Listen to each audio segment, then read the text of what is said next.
श्री गुरुभ्यो नमः। महाभाष्ये पस्पशाह्निकं पठन्तः स्मः। इतः पूर्वतनकक्ष्यायाम् अस्त्यप्रयुक्तः इति वार्तिकम् आरब्धम्। सिद्धे शब्दार्थसम्बन्धे इत्येव प्रथममुक्तम्।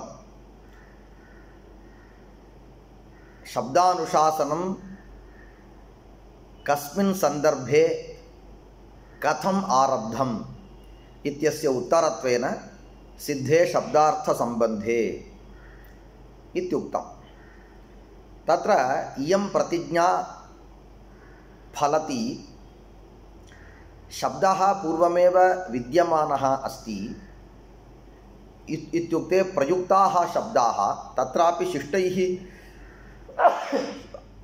शिष्टैः प्रयुक्ताः शब्दाः शिष्टैः प्रयुक्तान् शब्दान् उपादाय तेषामेव अनुशासनम् अत्र शास्त्रे क्रियते इति। तस्य उत्तरस्य इदं तात्पर्यं व्याकरणशास्त्रेण नूतनशब्दानाम् उत्पत्तिः न क्रियते। लोके प्रयोगे विद्यमानानां शब्दानां लक्षणमेव अनेन शास्त्रेण प्रतिपाद्यते। तत्र तेषु शब्देषु प्रकृतिप्रत्ययविवेचनं प्रदर्श्य समानजातीयकेषु शब्देषु यदा एकस्मिन् शब्दे प्रकृतिप्रत्ययविवेचनं क्रियते तेन तत्समानजातीयाः सर्वेपि शब्दाः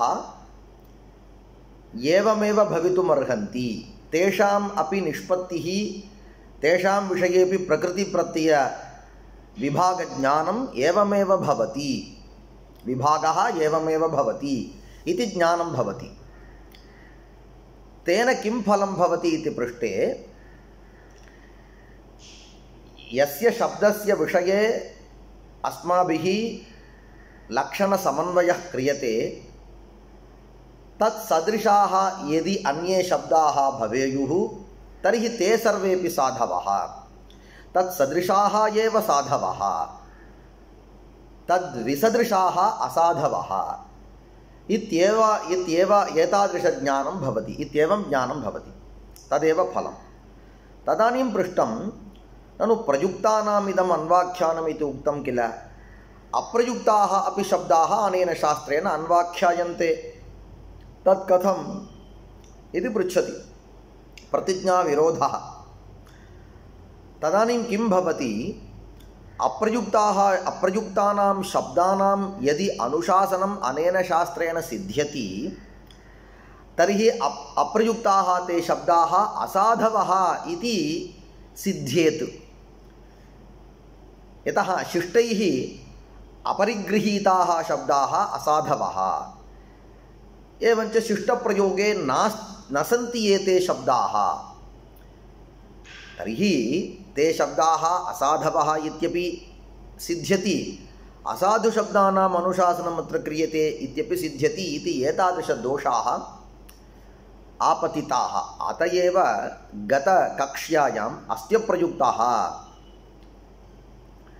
इत्यस्य निराकरणं कर्तुम् अस्त्यप्रयुक्तः इति चेत् नार्थे शब्दप्रयोगात् इति एकं वार्तिकम्, अप्रयोगः प्रयोगान्यत्वात् इति एकं वार्तिकम्, अप्रयुक्ते दीर्घसत्रवत् इति एकं वार्तिकं, सर्वे तेषान्तरे इति चतुर्थं वार्तिकम् इति चतुर्भिः वार्तिकैः तत्र चतुर्भिः वार्तिकैः अस्त्यप्रयुक्तः इति वादस्य निराकरणं कृतं। व्याकरणशास्त्रे पक्षान्तरैः अपि परिहाराः भवन्ति इति बहुत्र अयं न्यायः स्वीक्रियते।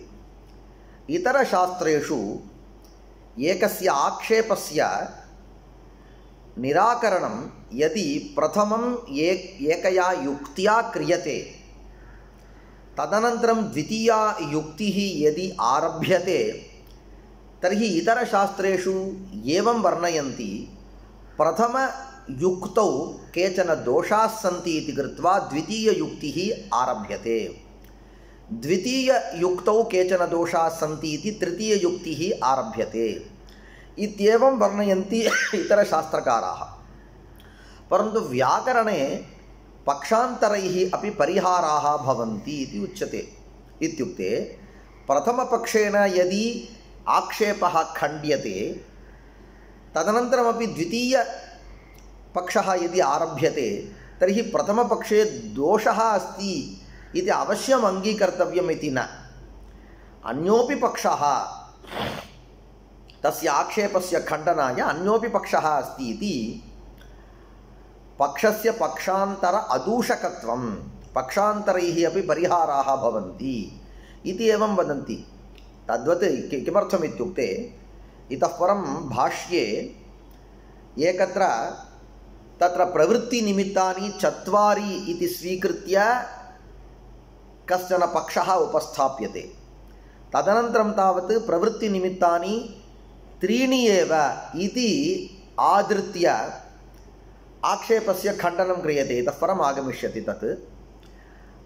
तादृशस्थलेषु पक्षान्तरैः अपि प्रथमं तावत् दोषः अन्यस्मिन् पक्षे परन्तु परिहारः अन्यस्मिन् पक्षे इति एतत् कथं घटते इति पृष्टे ननु परिहारार्थम् अन्यं पक्षं वयम् आश्रयामः इति तथा अपि व्यवहारः दृश्यते व्याकरणशास्त्रे। एवञ्च अत्र अस्त्यप्रयुक्तः इति वादः अप्रयुक्तः शब्दः अस्ति इत्युक्ते अप्रयुक्तः शब्दः कदापि भवितुं नार्हति इति विश्वासपूर्वकं प्रथमवार्तिकम् अर्थे शब्दप्रयोगात् सर्वस्य इत्युक्ते ऊषा तेर चक्र पेच इति एतेषां शब्दानां केचन अर्थाः सन्ति वा? आम् सन्ति इत्युक्ते तदेव अलम् अप्रयुक्ताः इति किमर्थम्? अप्रयुक्तः इति चेत् न अर्थे शब्दप्रयोगात् यदि अर्थः स्यात् तर्हि तेषां प्रयोगः भवत्येव प्रयोग अर्हता भवत्येव इति प्रथमं। तदनन्तरं ननु यद्यपि अर्थे शब्दप्रयोगः तथापि लोके केनापि न प्रयुज्यते इति पृष्टे तदानीं वदति यदि बहुलं यदि एते शब्दाः न प्रयुज्यन्ते तर्हि तत्र किं कारणम् इति पृष्टे प्रयोगान्यत्वात् इति अन्यः प्रयोगः अस्ति इति एतेषां तिङन्तानां स्थाने कृदन्ताः शब्दाः प्रयुज्यन्ते इति तादृशपक्षम् आश्रित्य तस्य खण्डनं कृतं। तदनन्तरं ननु सर्वथा कृदन्तशब्दाः प्रयुज्यन्ते इत्युक्ते तिङन्तशब्दाः न प्रयुज्यन्ते इति गम्यते किल। तर्हि एते ऊषा तेर चक्र पेच इति एते तिङन्ताः न प्रयुज्यन्ते इति मदुक्तिः साधुः एव इति यदि सः वदेत् तदानीं यद्यपि अप्रयोगः अस्ति तथापि प्रयोगाभावेपि दीर्घसत्रवत् तेषां विषये लक्षणं कर्तव्यम् इति तत् प्रदर्शितं। तेन अप्रयोगः दोषाय न भवति। पूर्वं यदि अप्रयोगः तर्हि दोषः अप्रयुक्तशब्दानां लक्षणं क्रियते एवञ्च व्यर्थं प्रतिज्ञाविरोधः इति एतादृशदोषाः उद्भाविताः किल। ते न भवेयुः। अप्रयुक्तानामपि अन्वाख्यानम् अस्माकं कार्यम् इति तथा उक्तं तृतीयवार्तिकेन। तदनन्तरम् अप्रयोगः इति त्वया उच्यते किल तद् असाधु किम् इत्युक्तं त्वया तावत् कस्मिंश्चित् प्रदेशे विद्यमानान् कस्मिंश्चित् साहित्ये विद्यमानान् प्रयोगान् एव दृष्ट्वा त्वया एवम् उच्यते अप्रयुक्ताः शब्दाः इति। शब्दस्य प्रयोगविषयः महान् अस्ति। बहवः देशाः सन्ति। अन्ततो गत्वा त्वया एकस्मिन् देशे अथवा तत्र द्वित्रिदेशयोः एव अन्वेषणं कृतं स्यात् एते शब्दाः प्रयुक्ताः वा न वा इति। परन्तु बहवः देशाः सन्ति, 3 लोकाः सन्ति, 7 द्वीपाः सन्ति इति तत्सर्वं तत्र प्रयोगविषयाः इत्युक्ते देशाः स्थानानि प्रदर्शितानि। किञ्च एकस्मिन्नेव देशे बहुविध साहित्यानि सन्ति, बहुविध शब्दविषयाः सन्ति इति तत्सर्वं प्रदर्शितं। तत्सर्वं त्वया अन्विष्टं वा? नैव अन्विष्टं स्यात् त्वया। किं कारणम् इत्युक्ते एकेन मनुष्येन सर्वस्यापि अन्वेषणं न सम्भवति इति कृत्वा तत्सर्वम् अननुनिशम्य तत्सर्वम् अश्रुत्वा त्वया एतत् एवं कथनं तावत् साहसम् इति तस्य वादस्य एतैः एवं चतुर्भिः युक्तिभिः तस्य आक्षेपस्य खण्डनं कृतम्। अनन्तरं किं कृतं, किं प्रदर्शितं, प्रयोगः अस्ति इति प्रयोगः प्रदर्शितः। एतदेव भाष्यकाराणाम् अत्यन्तं प्रतिपादनविषये स्वारस्यं विद्यते। ये चाप्येते भवतः अप्रयुक्ताः अभिमताः शब्दाः एतेषामपि प्रयोगः दृश्यते इति प्रयोगः। एवञ्च प्रथममेव अयं वादः प्रस्तोतुं शक्यः। सः किम् अस्त्यप्रयुक्तः इति उक्तवान्, न प्रयोगे सन्ति ते शब्दाः इति प्रदर्शयितुं शक्नोति भाष्यकारः। तथापि अस्माकं बुद्धि तत्र वैशद्यप्राप्तये एवं वादाः प्रदर्शिताः। क्व वेदे तद्यथा यद्वो रेवत्यन्तमूषा इति ऊष प्रयुज्यते, यन्मे नरश्रुत्यं ब्रह्मचक्र इति चक्रशब्दः प्रयुज्यते, यत्रानश्चक्रा जरसं तनूनाम् इति चक्रा इति एवं चत्वारः शब्दाः प्रदर्शिताः ते अप्रयुक्ताः इति। तेषु तत्र द्वयोः शब्दयोः प्रयोगः प्रदर्शितः। एवं च इतरेषामपि अवश्यं स्यात् इति। एतेन अधिकरणेन शब्दविषयप्रदर्शनं कृतम्। अतः शब्दविषयप्रदर्शनाधिकरणम् इत्युक्ते व्याकरणशास्त्रेण येषां शब्दानां निष्पत्तिः साध्यते, येषां शब्दानां तावत् निष्पत्तिं वयं जानीमः, ते सर्वेपि शब्दाः अस्माकं प्रदेशे, अस्माकं साहित्येषु, अस्माकं कृतिषु, अस्माकं प्राचीनग्रन्थेषु न ते उपलभ्यन्ते शब्दाः इति कृत्वा ते शब्दाः असाधवः इति न प्रतिज्ञा कर्तव्या। परन्तु शब्दस्य इत्युक्ते व्याकरणशास्त्रप्रतिपाद्यस्य व्याकरणरूपलक्षणलक्षितस्य शब्दस्य प्रयोगः अन्यत्र भवितुम् अर्हति इति तथा अस्य अधिकरणस्य सारः। इतः परम् अथ शब्दज्ञानस्य धर्मजनकताधिकरणम्। इदानीं साधुः शब्दः अस्ति। अयं साधुशब्दः इति कश्चन जानाति, तर्हि तस्य साधुशब्दज्ञानमस्ति इति ज्ञायते। कश्चन किं करोति, तत्र अयं साधुशब्दः इति न जानाति, अपि तु साधुशब्दं प्रयुङ्क्ते, तद्विषये प्रयोगे साधुशब्दः अस्ति। कश्चन कथम् अस्ति, अयं साधुशब्दः इति जानाति, साधुशब्दम् इति ज्ञात्वा एव तं शब्दं प्रयुङ्क्ते कश्चन। एवम् अस्ति। इदानीं तत्र इतः पूर्वं किमुक्तं, तत्र नियमः क्रियते, शास्त्रेण धर्मनियमः इति उक्तं किल। तर्हि नियमस्य फलं किम् इति पृष्टे धर्मः इत्युक्ते पुण्यं भवति। कः नियमः? साधुशब्दानां विषये अन्वाख्यानं कृतं, तेन साधुशब्दाः एव प्रयोक्तव्याः इति ज्ञायते। साधुशब्दाः एव प्रयोक्तव्याः इति साधुशब्दानां प्रयोगेन किं भवति इति पृष्टे प्रयोगेन धर्मः भवति। धर्मः नाम पुण्यं। तर्हि कश्चन तावत् इदानीं व्याकरणशास्त्रेण नियमः क्रियते किल, नियमेन साधुशब्दज्ञानेन पुण्यं भवति इति व्याकरणशास्त्रसिद्धनियमस्य नियमस्य फलं वा अथवा साधुशब्दानां प्रयोगेनैव धर्मः इति नियमस्य फलम् इति स्वीकर्तव्यं वा इति प्रश्नः। किं पुनः शब्दस्य ज्ञाने धर्मः आहोस्वित् प्रयोगे इत्युक्ते व्याकरणशास्त्रेण साधुशब्दाः अन्वाख्याताः।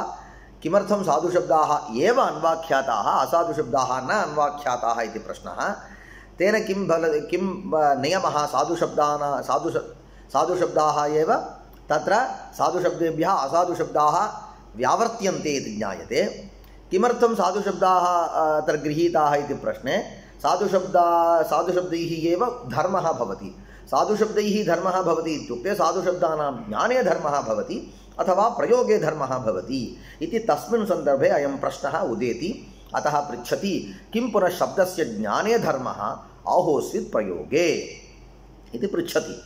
तदानीं प्रत्याक्षेपः, कश्चात्र विशेषः? किमर्थम् एवं पृच्छसि?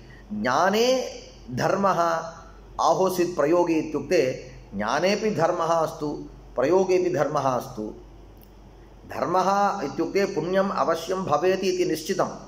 नियमेन किं सिद्ध्यति, नियमः शास्त्रेण धर्मनियमः इत्युक्तं किल, तादृशनियमेन किं फलति, नियमस्वीकारात् किं फलति इति पृष्टे धर्मः अवश्यं भवति इति। परन्तु धर्मः ज्ञानेन भवति वा प्रयोगेन भवति वा इति चेत् कश्चात्र विशेषः इत्युक्ते कः भेदः अनयोः मध्ये इत्युक्ते ज्ञाने धर्मः इति स्वीकारे किं किं फलं किं किम् अनिष्टं, प्रयोगे धर्मः इति स्वीकारे किं किं फलं किं किम् अनिष्टं फलम् इति तत् पृच्छति। ज्ञाने धर्मः इति चेत् तथा अधर्मः। इदानीं पश्यतु, ज्ञानेन धर्मः भवति इत्युक्ते ज्ञानेन अधर्मः अपि भवति इति सः वदति। किं कारणम् इत्युक्ते ज्ञानं यदा कश्चन अयं साधुशब्दः इति जानाति तदानीमेव सः एतद् भिन्नाः शब्दाः असाधवः इत्यपि जानाति। इदानीं व्याकरणशास्त्रेण गोतो नित् इति सूत्रं स्वीक्रियतां। तेन सूत्रेण गौः इति शब्दस्य प्रक्रिया प्रदर्श्यते। तर्हि गावी गोणी गोता गोपोतलिका इत्यादि शब्दानां प्रयोगः इत्यादि शब्दानां प्रक्रिया न प्रदर्श्यते व्याकरणशास्त्रेण। परन्तु शिष्यस्य उभयविधज्ञानमपि अस्ति। कथं लोकप्रयोगं सः पश्यति, लोकव्यवहारं पश्यति। लोके गौः इत्यपि प्रयुज्यते, गावी गोणी गोता गोपोतलिका इत्यादयः अपि प्रयुज्यन्ते। उभयविधज्ञानमस्ति। परन्तु शास्त्रेण गौः इति शब्दविषये एव अन्वाख्यानं कृतम् इति कृत्वा अयं गौः इति शब्दः साधुः इत्यपि जानाति। प्रथमं साधुत्व असाधुत्वभेदं विना सर्वं जानाति। शास्त्रेण अनुशासनं कृतम् इति कृत्वा गौः इति शब्दे साधुत्वं विद्यते इति जानाति। तर्हि तद् भिन्नशब्देषु असाधुत्वं विद्यते इत्यपि जानाति। तर्हि ज्ञानेन धर्मः इत्युक्ते साधुशब्दज्ञानेन धर्मः, साधुशब्दविषयकज्ञानेन धर्मः इति ज्ञानेन धर्मः इति यदि अङ्गीकुर्मः तर्हि तस्मिन्नेव पुरुषे असाधुशब्दविषयकज्ञानमपि अस्ति। तर्हि असाधुशब्दविषयज्ञानात् तस्य अधर्मः अपि भवति इति क्लेशः इति प्रथमवादः। तदनन्तरं किं वदति, तत्र एवं ज्ञाने धर्मः इति यदि स्वीकुर्मः तर्हि अधर्मः भवति इति एकः दोषः। किञ्च धर्मापेक्षया बहवः अधर्माः, बहूनि पापानि भवितुमर्हन्ति इति महत् कष्टं विद्यते। किं कारणम् इत्युक्ते सामान्यतया यदि पश्यामः शब्दापेक्षया साधुशब्दापेक्षया असाधवः शब्दाः बहवः सन्ति। गौः इति एकः साधुशब्दः, अस्य एव अपभ्रंशः अपशब्दः गावी गोणी गोता गोपोतलिका इत्येवमादयः। तर्हि गावी इति एकः अपशब्दः, गोणी गोता गोपोतलिका इति अत्रैव प्रायः तत्र चत्वारः अपशब्दाः। तत्र चतुर् अपशब्दविषयकज्ञानं तस्य यदि विद्यते तर्हि चत्वारि पापानि भवेयुः किल। तर्हि ज्ञाने धर्मः इति यदि अङ्गीकुर्मः तर्हि महत् कष्टं भवति। तद्वदति ज्ञाने धर्मः इति चेत् तथा अधर्मः। वार्तिकम् इदानीं भाष्यं। ज्ञाने धर्मः इति चेत् तथा अधर्मः प्राप्नोति यो हि शब्दान् जानाति अपशब्दानपि असौ जानाति। यथैव शब्दज्ञाने धर्मः एवं अपशब्दज्ञानेपि अधर्मः। किञ्च अथवा भूयान् अधर्मः प्राप्नोति। अथवा इत्युक्ते अधिकं पापं भवति। भूयांसः हि अपशब्दाः, अल्पीयांसः शब्दाः साधुशब्दाः। एकैकस्य शब्दस्य साधुशब्दस्य बहवः अपभ्रंशाः। तद्यथा गौः इत्यस्य गावी गोणी गोता गोपोतलिका इत्येवमादयः अपभ्रंशाः। ओ एवमस्ति वा। तर्हि तत्र आचारे पुनः ऋषिः नियमं वेदयते, ते सुराः। इदानीं तर्हि एवं कुर्मः, एवं ज्ञाने धर्मः इति मास्तु प्रयोगे धर्मः इत्येव स्वीकुर्मः। किं कारणम् इत्युक्ते तत्र आचारे नियमः। आचारः नाम शब्दप्रयोगः। अत्र आचारः शब्दप्रयोगः। तत्र एकः वेदः, ऋषिः नाम वेदः। वेदः कथमस्ति, ते सुराः हेलयः इति कुर्वन्तः परा बभूवुः इति वेदः अस्ति। ते असुराः हेलयः हेलयः इति कुर्वन्तः इत्युक्ते कुर्वन्तः नाम तत्र प्रयुक्तवन्तः, तत्र प्रयुञ्जानाः ते पराभवं प्राप्नुयुः इत्यस्ति। तर्हि प्रयुञ्जानाः इति तत्र वेदे अस्ति, तर्हि प्रयोगेन एव पराजयः भवति इति ज्ञायते। तर्हि प्रयोगेन एव अधर्मः भवति, ज्ञानेन अधर्मः भवति इति मास्तु। एवं च प्रयोगेन एव अधर्मः इति कथं निश्चेतुं शक्नुमः इति पृष्टे वेदवाक्येन निश्चेतुं शक्नुमः इति वदति। आचारे नियमः वार्तिकम्। आचारे पुनः ऋषिः नियमं वेदयते, व्यवहारे नियमः, व्यवहारे एव ऋषिः नाम वेदः नियमं वेदयते इत्युक्ते नियमं प्रकटीकुरुते। ते सुराः हेलयो हेलय इति कुर्वन्तः पराबभूवुः इति। एवञ्च अनेन किं ज्ञानपक्षनिराकरणं, ज्ञाने धर्मः इति मास्तु इति। तर्हि प्रयोगेन एव किं भवति, धर्मः भवति। तर्हि प्रयोगेन इति पृष्टे कश्चन अयं साधुशब्दः इति ज्ञात्वा प्रयोगं कुरुते, अन्यः अयं साधुशब्दः इति अज्ञात्वा प्रयोगं कुरुते। इत्युक्ते कश्चन व्याकरणशास्त्रम् अधीतवान्, इदानीम् एकः वैयाकरणः अन्यः अवैयाकरणः लौकिकः इति स्वीकरोतु। तत्र उभाभ्यामपि गौः गौः इति प्रयुज्यते, परन्तु वैयाकरणः जानाति गौः इति अयमेव शब्दः व्याकरणशास्त्रेण निष्पन्नः प्रतिपादितः इति ज्ञात्वा गौः इति शब्दं प्रयुङ्क्ते। अन्यः अवैयाकरणः गौः इति शब्दः गावी गोणी गोता इत्यादि शब्दैः सदृशतमः एकः शब्दः। एवञ्च अयं व्याकरणशास्त्रेण निष्पादितः इति सः न जानाति, तथापि साधुशब्दं प्रयुङ्क्ते। यदि प्रयोगेन पुण्यं भवति इति यदि तादृशवादम् अङ्गीकुर्मः, तर्हि वैयाकरणः यदा साधुशब्दं प्रयुङ्क्ते तदानीं तस्यापि पुण्यं भवति। अवैयाकरणः यदि साधुशब्दं प्रयुङ्क्ते तर्हि तस्यापि पुण्यं भवति इति उभयोः साम्यमेव स्यात् इति वदति। अस्तु तर्हि प्रयोगे एव पुण्यमिति स्वीकुर्मः। प्रयोगे सर्वलोकस्य वार्तिकं प्रयोगे पुण्यं भवति इति यदि स्वीकुर्मः तर्हि सर्वलोकस्यापि पुण्यं भवति। सर्वलोकः इत्युक्ते यः लोकः अनधीतव्याकरणः अस्ति तस्यापि पुण्यं भवति। यदि प्रयोगे धर्मः सर्वो लोकः अभ्युदयेन युज्येत, अभ्युदयः नाम अत्र पुण्यं, सर्वोऽपि लोकः अभ्युदयेन युज्येत, सर्वस्यापि पुण्यं भवति इति वदति। तदानीम् आक्षेपः, कश्च इदानीं भवतः मत्सरः, किमर्थं तव असूया विद्यते?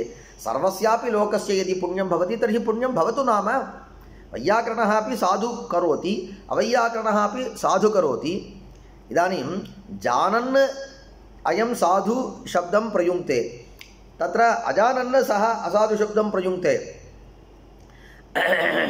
तर्हि उभयोः यदि पुण्यं भवति तर्हि भवतु नाम, किमर्थं तव मत्सरः इति पृच्छति। कश्च इदानीं भवतः मत्सरः यदि सर्वो लोकः अभ्युदयेन युज्येत इति आक्षेपः। समाधानं च मम मत्सरः नास्ति, तत्र व्याकरणम् अध्येतव्यम् इति नियमः विद्यते किल, तद् व्यर्थं भवति। तर्हि सर्वोऽपि लोकः किं पश्यति इति चिन्त्यमाने फलमेव पश्यति। कश्चन वैयाकरणः सः किं चिन्तयेत्, बहुश्रमं स्वीकृत्य व्याकरणम् अधीत्य अहं गौः इत्यादि साधुशब्दान् तावत् वदामि प्रयुञ्जे, ममापि तदेव पुण्यं भवति। यः अनधीतव्याकरणः तस्यापि साधुशब्दप्रयोगेन तदेव पुण्यं भवति इत्युक्ते किमर्थमहं व्याकरणम् अधीतवान्? व्याकरणाध्ययनस्य विशेषरूपेण फलं किञ्चित् नास्ति इति सः तस्य प्रयत्नः तावत् अनर्थकः भवेत्। इत्युक्ते अनर्थकः नाम अवैयाकरणापेक्षया विशेषफलं नास्ति इति सः चिन्तयेत्। न खलु कश्चन मत्सरः, प्रयत्न अनर्थक्यं तु भवति इति सः वदति। किम् इत्युक्ते यदा वयं प्रयत्नं कुर्मः तस्य प्रयत्नस्य किञ्चित् फलं स्यात्। यदि प्रयत्नस्य फलमेव नास्ति अथवा विशेषफलं नास्ति, अथवा यः अकृतप्रयत्नः तस्य यत् फलं तदेव फलं कृतप्रयत्नस्यापि तर्हि कोऽपि प्रयत्नं न कुर्यात्, न कदापि तस्मिन् कार्ये प्रयतेत इति अहं वदामि। तत्र एव मम क्लेशः इति सः वदति। न खलु कश्चिन् मत्सरः प्रयत्न अनर्थक्यं तु भवति, फलवता च नाम यत्नेन भवितव्यं, न च प्रयत्नः फलात् व्यतिरेच्यः। इत्युक्ते सर्वोपि प्रयत्नः फलेन सहितः एव स्यात्। लोके कोऽपि प्रयत्नः फलात् न व्यतिरेच्यः, फलात् न पृथक् करणीयः। इत्युक्ते सर्वस्यापि प्रयत्नस्य फलं स्यात् इति वदति। न च प्रयत्नः फलात् व्यतिरेच्यः। अत्र भाष्ये प्रसंगात् यदि एकः वादः तत्र निक्षिप्यते तर्हि प्रसंगात् निक्षिप्ते वादे यदि दोषाः भवेयुः तर्हि तेषां दोषाणां विषयेपि विचारः तत्र तत्र प्रस्तूयते भाष्ये। तदानीम् अस्माकं चिन्ताधारा कदाचित् अन्यत्र गता इव स्यात्, परन्तु तत्र जागरूकता स्यात् अस्माकम्। इदानीं सः किम् उक्तवान्? प्रयत्न अनर्थक्यं स्यात् इति उक्तवान् किल। इत्युक्ते लोके कोऽपि प्रयत्नः फलात् व्यतिरेच्यः न स्यात् इति उक्तवान् किल। तद्विषये इत्युक्ते सामान्यनीतिविषये भाष्यकारः इदानीं वदति किमर्थम् एवं ब्रवीषि? लोके कोऽपि प्रयत्नः फलरहितः नास्ति वा? अहं प्रदर्शयामि। बहवः प्रयत्नाः सन्ति, येषां प्रयत्नानां फलमेव न दृश्यते, तथापि लोकः यतते एव, प्रयत्नं करोत्येव लोकः इति प्रदर्शयति। एवञ्च अयं न्यायः किल सः व्यर्थः। तस्य न्यायस्य तं न्यायम् आधारीकृत्य एव त्वं किं पृच्छसि? इदानीं प्रयोगे धर्मः इति पक्षः नादर्तव्यः। प्रयोगे धर्मः इत्युक्ते उभयोः समानधर्मः स्यात्। तर्हि कृतप्रयत्नस्य वैयाकरणस्य विशेषफलं न भवेत् इति उक्तवान् किल। तथा नास्ति। प्रयत्नः क्रियतां, फलं नास्ति इत्येव अङ्गीक्रियताम्, अतः प्रयोगे धर्मः इति अङ्गीक्रियताम् इति सः पृच्छति भाष्यकारः। ननु च ये कृतप्रयत्नाः ते साधीयः शब्दान् प्रयोक्ष्यन्ते, अत एव साधीयः अभ्युदयेन योक्ष्यन्ते इति प्रथमं सः वदति। इदानीम् एवम् अङ्गीकुर्मः, तत्र प्रयोगेन एव धर्मः भवति, परन्तु व्याकरणम् अधीत्य यः वैयाकरणः कृतप्रयत्नः साधुशब्दं प्रयुङ्क्ते तस्य विषये धर्मः किञ्चित् विशेषरूपेण धर्मः भवति अथवा अधिकः धर्मः भवति। यः अकृतप्रयत्नः अवैयाकरणः साधुशब्दं प्रयुङ्क्ते तस्य तावत् तदपेक्षया अल्पः धर्मः भवति। तत्र अविशिष्ट इत्युक्ते अविशिष्टः धर्मः भवति इति सामान्यधर्मः भवति इति अङ्गीकुर्मः इति वदति। ननु च ये कृतप्रयत्नाः वैयाकरणाः ते साधीयः शब्दान् प्रयोक्ष्यन्ते इति कारणात्, इत्युक्ते तत्र विशेषरूपेण शब्दान् तावत् ते वदन्ति इति कृत्वा अत एव साधीयः अभ्युदयेन योक्ष्यन्ते, विशेषफलेन तेषां योगः भवति इति प्रथमम् उक्तवान्। तदनन्तरं त्वया किमुक्तम्? एकः न्यायः उक्तः किल, व्यतिरेकोऽपि वै दृश्यते। व्यतिरेकः, तत्र व्यतिरेकव्याप्तिः अस्ति। दृश्यन्ते हि कृतप्रयत्नाश्च अप्रवीणाः, अकृतप्रयत्नाश्च प्रवीणाः। एवञ्च ये कृतप्रयत्नाः ते अप्रवीणाः सन्ति, अकृतप्रयत्नाः प्रवीणाः सन्ति। इत्युक्ते प्रयत्नकरणेन प्रावीण्यरूपफलप्राप्तिः स्यात्, परन्तु किमपि प्रयत्नं न कृतवान्, परन्तु कालान्तरे प्रवीणः जातः लोकव्यवहारे। अकृतप्रयत्नः सः प्रवीणः, कृतप्रयत्नः अप्रवीणः। तत्र फलव्यतिरेकोऽपि स्यात्, कदाचित् फलमेव न भवति। अतः अयं न्यायः न एवम् एतादृशरीत्या प्रयोगेन एव धर्मः भवति इति साधितम्। अनन्तरं पश्यामः। श्रीगुरुभ्यो नमः।